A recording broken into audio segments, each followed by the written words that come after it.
Friends, please pray with me as we begin. God, who calls us beloved, we thank you for the gift of gathering to do the work of your church. May each of us experience this meeting as a continuation of worship, because it is these meetings that we do where we do the business of the church and focus on the work of the church together.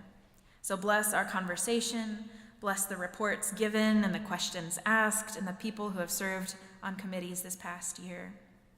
Bless the people who we will elect to serve us this coming year. Bless the volunteers, bless the staff, bless this congregation as we work together to do justice, love mercy, and walk humbly with you in this world. Amen.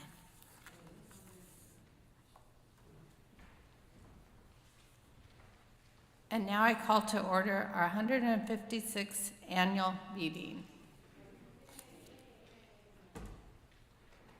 And David's high date, yeah.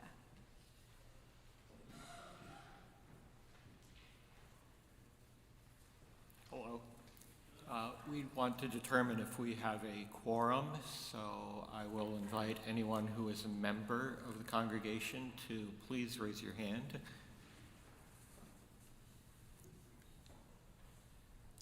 I think we have a quorum.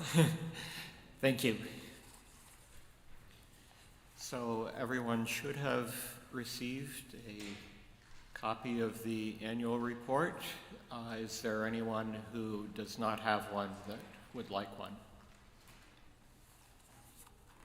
Okay, thank you. And I now invite members of the Finance Committee to come forward and present the report.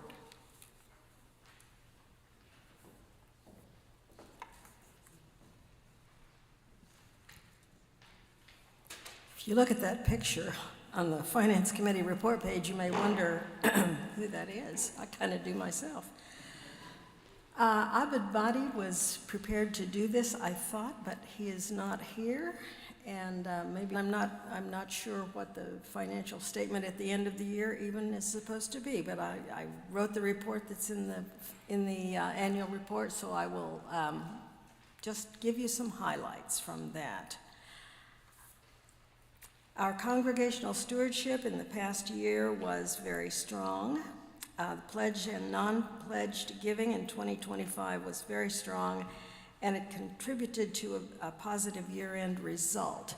If you look at, if you were to look at the figures of congregational pledged and non-pledged giving for 24 and 25, you'd find out that, and also actual to budget, you'd notice that we did not quite make our budget for pledged and non-pledged giving in 2020. And our bottom line was positive, so that's really the important thing. Yes, woohoo. Legacy giving. We, in the Finance Committee, had an emphasis on legacy giving this year, just wanting people to be aware of the opportunity to include the church in their wills, and $150,000 from people's wills and bequests in the past year. So we are thankful and grateful to the generosity of members who have remembered the church in their bequests, and remind you all that we have the opportunity to do that. The foundation increased its grant to the church without being asked by $50,000 annually. And by the way, I'd like to extend a kudo to Sarah Tollefson, who is now responsible for our relationship with that foundation, taking over from Bob Sittig, who has done it for many years, and so kudos also to Bob.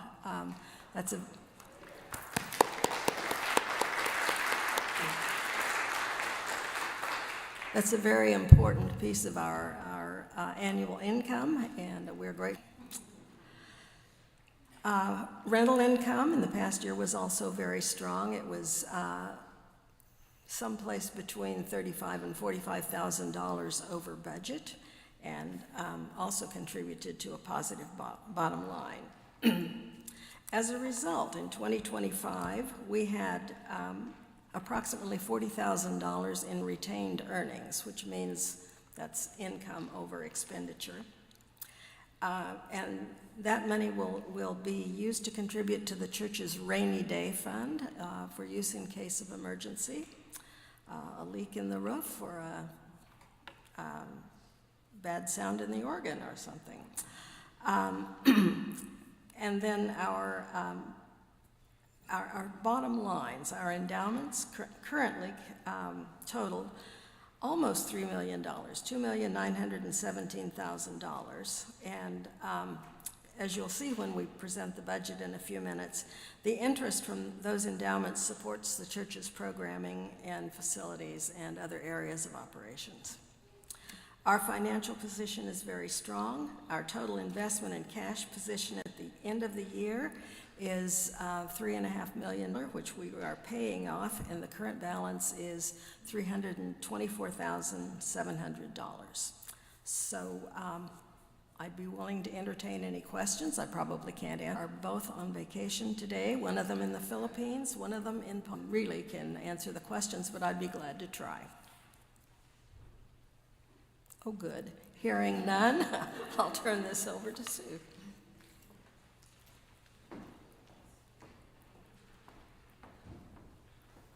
So a business meeting, the fun business. It's a presentation of the Volunteer Service Awards. And truth be known, we have so many volunteers that do so many wonderful things for this church that it's really difficult to single out just a few because all of you that participate in service to the church have done such a great job this past year. Each of you, we would miss the Seahawks game this afternoon. So I'm gonna ask each of you to come up when I call your name. Austin Guo. Austin, if you would come up here. Well, I want to read what this says. To Austin Guo, for his leadership and hospitality with the Young Adult Bible Study, which Austin has organized, facilitated, and created a safe, welcoming, and warm space in which SFBC young adults, friends, and neighbors can grow spiritually and experience inclusive fellowship. So congratulations to you, Austin, for your service to the church. Thank you very much.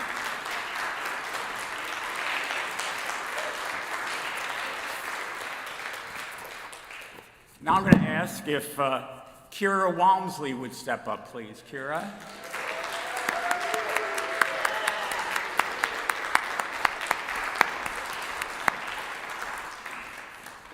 So, the certificate is presented to Kira Walmsley for her work with the Thriving Congregations Committee, including her leadership and support of summer circles for the SFBC community, and for her support and leadership with the All-Church Retreat in November at Camp Burton.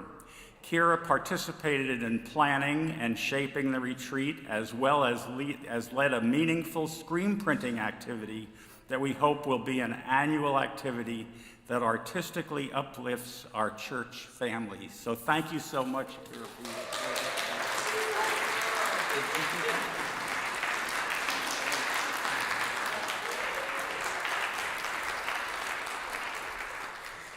And our third and final award goes to Jacob Mays. Jacob is not with us today. However, I want to read the award. This certificate is presented to Jacob Mays for his work and for his leadership and hospitality with the Young Adult Bible Study, which Jacob organized, facilitated, hosted weekly gatherings in his home, and created a safe, welcoming, and warm space in which SFBC youth, adults, friends, and neighbors can grow spiritually and experience inclusive fellowship. So, I want to say something out of turn. I want to say hooray that we've passed the torch to a new generation.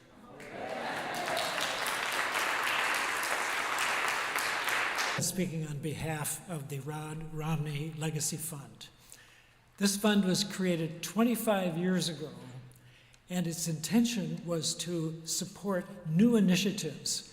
In other words, to create the future for this church. And Right now, the members of this commission, with the exception of the pastors, are all people who personally knew Rod Romney. And so we are hoping to be able to embody his vision for this church at this time. At this time. Last year, the Romney Fund supported a documentary film called Mama Bears, which was about Christian women who supported their children who were LGBTQ+. We also supported a program in conjunction with the University of Washington about reproductive rights by Dr. Deshawn Taylor. And finally, I think probably for me most important was the visit from Amanda Tyler, who was part of the Baptist Joint Commission on Religious Liberty. Thank you for mentioning that today. Now, for next year, these again are plans that we want. First of all, we want to support the church retreat. Last year, it was Anita's sabbatical, and it was the Lilly Foundation that paid for the retreat as part of Anita's sabbatical. So this year, the Romney Commission proposes to support that.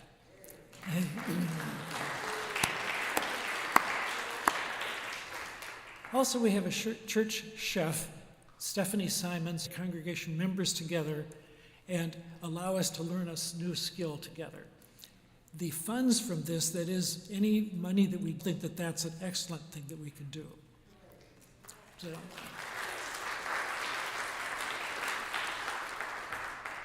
So what the commission does is provide the money. What we need are the volunteers to make it happen.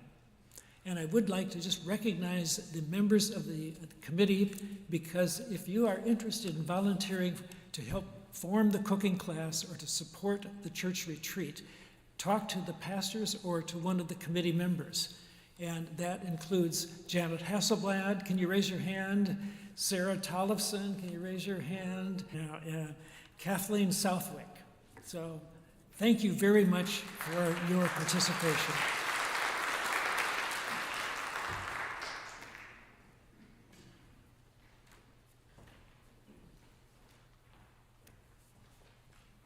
Okay, now I need to call for a motion to adopt the proposed Romney Legacy Fund utilization. Do I have a motion? And a second? All those in favor? Aye. No? Wonderful. Okay. So, Pat, I think you're on again.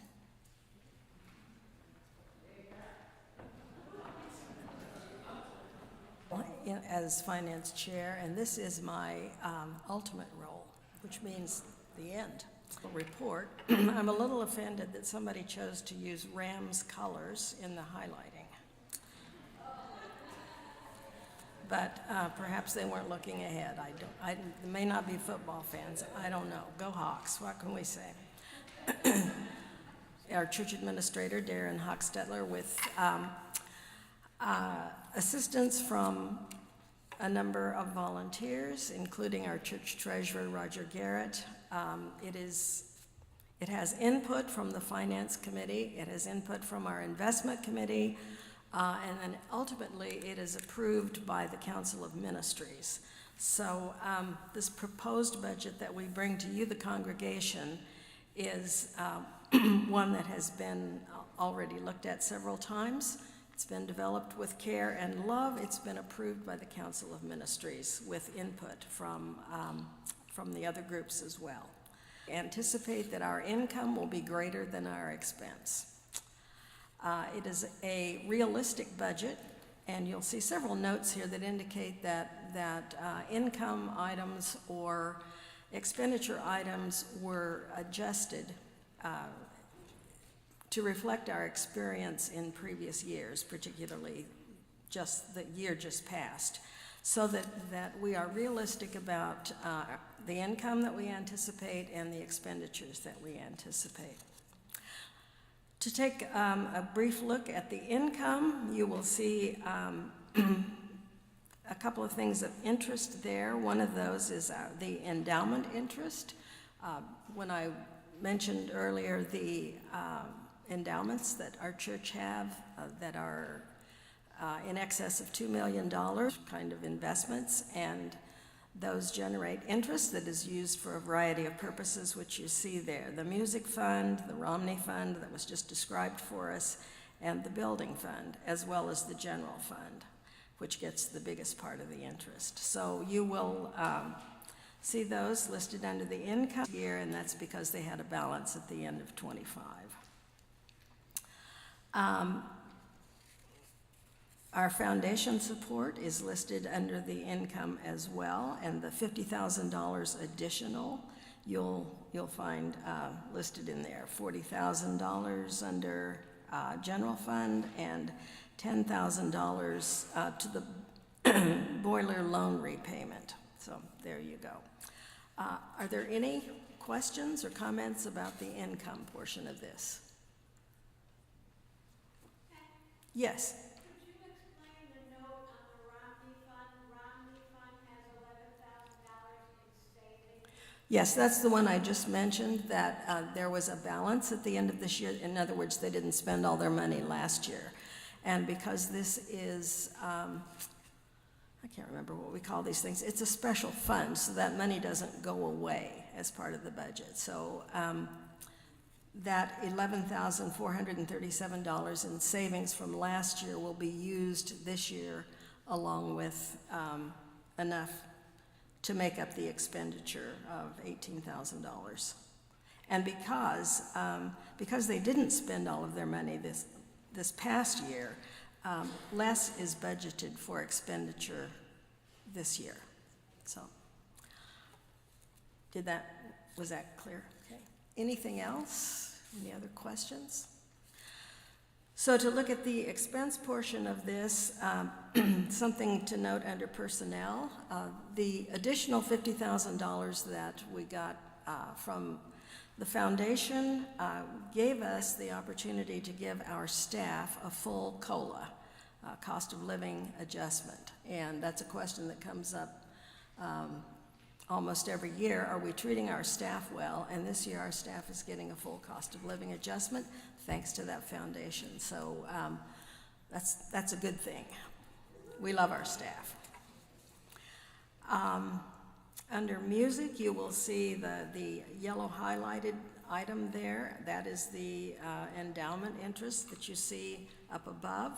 So under income, wherever there is a highlighted portion, you'll find a highlighted portion under expense that matches it.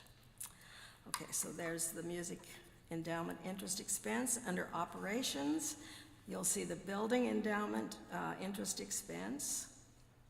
And then you'll see how we are using the foundation support for capital improvements and that boiler loan repayment. On the next page, under programming, you'll see the Romney Endowment interest expenses. And there's an interesting item under outreach and benevolence. Previously, we have used the money from our monthly fellowship fund for the pastor's discretionary fund and for fellowship offering disbursements, and we're budgeting that a little differently this year. You can see a list under 679 Baptist Peace Fellowship, not related to that, but just listed under it, starting with the First Hill Improvement Association. There are 6 organizations there that will receive the money from the fellowship fund as shown in the right-hand column there. And our purpose for doing this is that it gives us a little more intentional use of our money. These are all organizations whose missions are aligned with our mission. And so that's a change in how we budget funding for outreach and benevolence. And you will see that we are slated to get $90.60 at the end of the year. So that's what we call a balanced budget. Are there any questions about the expenses? Come on. Just another note about the outreach funds. While we are going to give to these organizations in the manner that Pat has just shared, we will also continue to respond to rising needs that pop up and organizations that we learn about that are local that need some support. And so we still will have a fellowship fund call to giving each month and a monthly focus for that fellowship fund. So stay tuned. So we will give to these, but there will also be opportunities for other organizations, which you will hear about soon. So thank you. That's an important clarification, and we will still have the pastor's benevolence fund, discretionary fund. Other questions or comments? Hearing none, I would invite Sue to come forward and see if we can vote on this, and go Hawks. Thank you, Pat, for all your years on the finance. Yeah.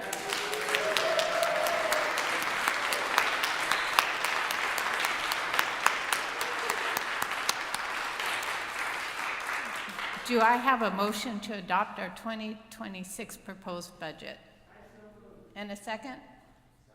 Any questions? All those in favor? Aye. Opposed? Yay, it's adopted. Okay, Aaron.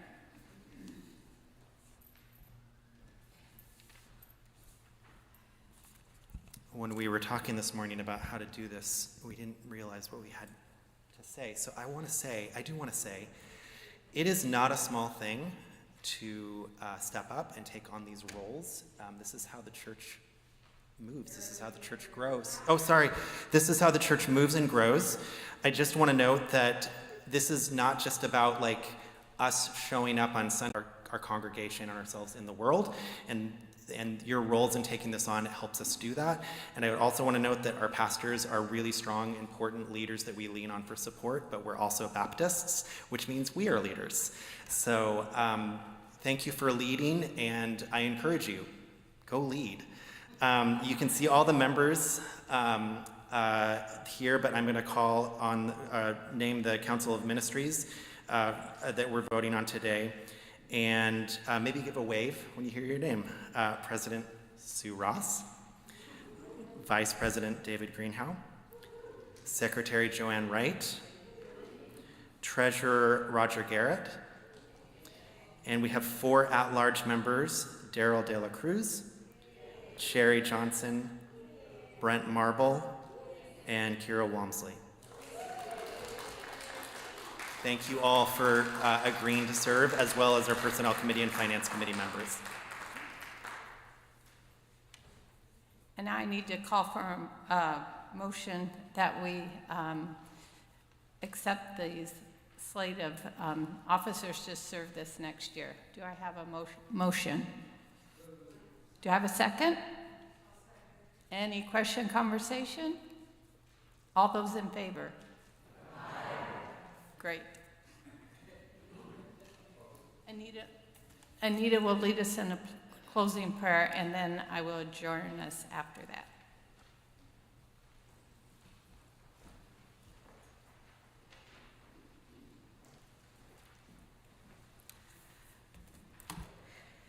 All right, please join me in prayer.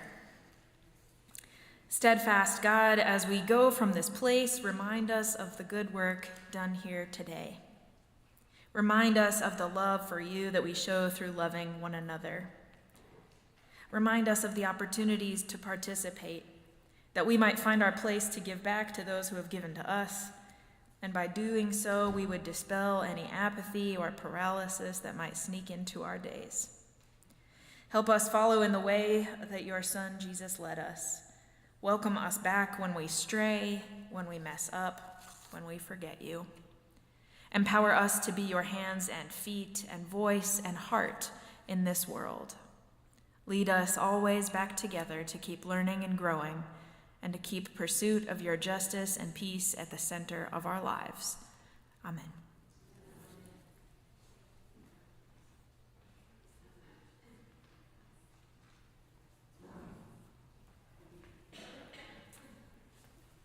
Well, thank you, everyone, and our business meeting is officially adjourned. And Anita has one more comment before you sneak out the doors. Okay, that comment is that coffee hour is available upstairs. You don't even have to go downstairs.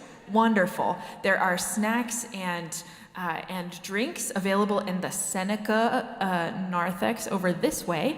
And then also, if you would stop by the Harvard narthex, there are birthday cards to sign for anybody born in February. We want to sign those birthday cards. And there are also sign-ups for things like greeters, which means opening the door on Sunday mornings, ushers, which means kind of sitting at the back and helping people as they need it, and scripture readers, as well as providing flowers for worship. So in this solo pastor time, I hope that you will support me, as I know that you will, and so please do see those sign-ups in the Harvard foyer. So food this way, getting involved in stuff and signing birthday cards this way. Yes, Joanne? I think that Aaron and Glenn and I will be handing out church directories. Oh, that's also true. Thank you. It's for members